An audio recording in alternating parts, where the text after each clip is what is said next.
Selon ce qui est écrit dans les évangiles, le Seigneur Jésus alla 8 fois à Béthanie. Ce faisant, il révéla le triple secret d'une vie triomphante, d'une église vivante et d'une maison heureuse. La première visite du Seigneur Jésus-Christ à Béthanie est décrite dans Luc 10, 38 à 42. La seconde visite fut faite à l'invitation de Marthe et de Marie. La première fois, il vint de son propre choix. Mais dans Jean 11, 3, les sœurs l'envoyèrent chercher pour qu'il vienne à la maison, parce qu'il y avait un besoin spécial à ce moment-là. Leur frère était très malade.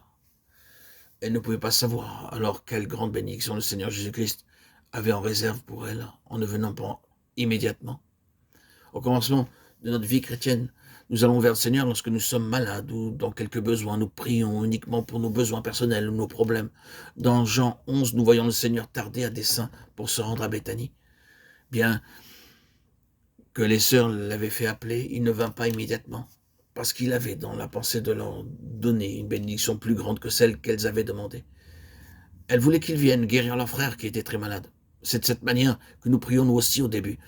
Nous pensons uniquement à nos besoins personnels. À ce moment-là, le besoin de la famille était très grand et très urgent. Nous voyons cependant que lorsque le Seigneur tarde à répondre à la prière, cela signifie qu'il désire nous donner une plus grande bénédiction. Le Seigneur a ainsi à dessein tardé à y aller de manière à ce qu'il puisse montrer à la famille et aux gens sa véritable gloire et leur donner une expérience personnelle de la puissance de la résurrection. Nous pouvons voir par la parole de Dieu que la puissance de résurrection est la plus grande puissance du monde. Philippiens 3,10. Connaître la puissance de résurrection était l'ardent désir de l'apôtre Paul dans sa vieillesse. Il avait vu, non pas un, mais plusieurs miracles accomplis par le Seigneur Jésus-Christ. Il avait vu là bien des mystères au début de sa conversion. Il avait entendu la voix de Christ. Et encore, dans Actes 18, 9, nous disons que le Seigneur lui apparut dans une vision et lui dit clairement « Ne crains point, car je suis avec toi ». Il fut de la même manière ravi au troisième ciel. Paul ne demanda pas d'aller à nouveau au troisième ciel, bien que ce fût une grande expérience pour lui. Il aurait pu aussi bien demander au Seigneur « Apparais-moi encore ». Mais Paul ne désirait pas de miracle, ni de vision, ni le troisième ciel. Il désirait ardemment deux choses, que je puisse le connaître lui et la puissance de sa résurrection. Bien que Dieu lui ait parlé clairement, et si souvent il savait qu'il avait encore à le connaître plus intimement, à avoir une connaissance intérieure, intime du Seigneur Jésus-Christ. Le Seigneur Jésus-Christ alla à Béthanie dans le même dessein, afin que Marthe, Marie et Lazare puissent le connaître plus intimement et qu'ils puissent avoir une expérience personnelle de la puissance de résurrection. Au début, il le connaissait un peu, sans doute, puisqu'il avait reçu dans leur maison et il avait parlé personnellement. Il le connaissait assez intimement dans ce sens, mais il ne savait pas qui il était. Dans Jean 11, 22, Marthe dit « Je sais que tout ce que tu demanderas à Dieu, Dieu te l'accordera. » Au verset 24, elle dit encore « Je sais qu'il ressuscitera à la résurrection. » Quand Jésus dit que Lazare ressusciterait le jour même, elle ne put pas le croire, bien qu'elle crût qu'il ressusciterait au dernier jour.